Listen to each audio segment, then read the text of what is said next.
লাউ রান্না করবো, চিংড়ি মাছ দিয়ে নিলাম, তেলের উপর একটু ভেজে নেই। চিংড়ি মাছটা ভাজা হয়ে গেলেই মশলা দিয়ে দেবো। এবারে পেঁয়াজ আদা রসুন পেস্ট দিয়ে দিলাম। মশলাটা কষিয়ে লাউ দিয়ে দিব।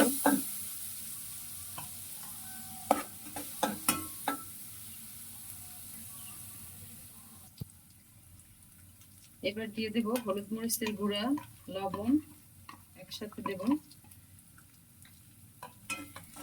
দিয়ে আর একবার একটু কষিয়ে নেব।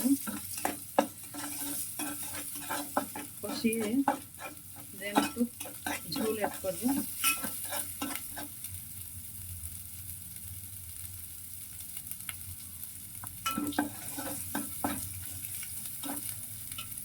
এবার একটু ঝোল দিয়ে দিচ্ছি।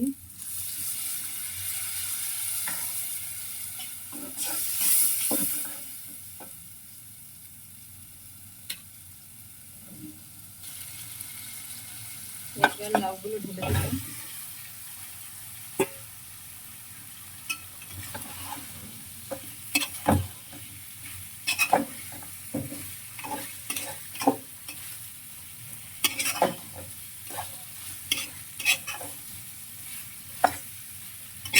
মশলাটা সুন্দরভাবে মিশিয়ে ঢাকনা দিয়ে ঢেকে দেবো।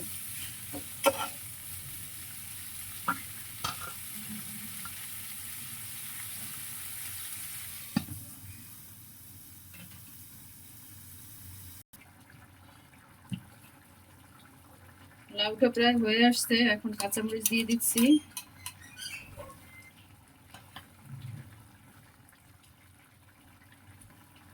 হয়ে গেল আমার লাউ রান্না।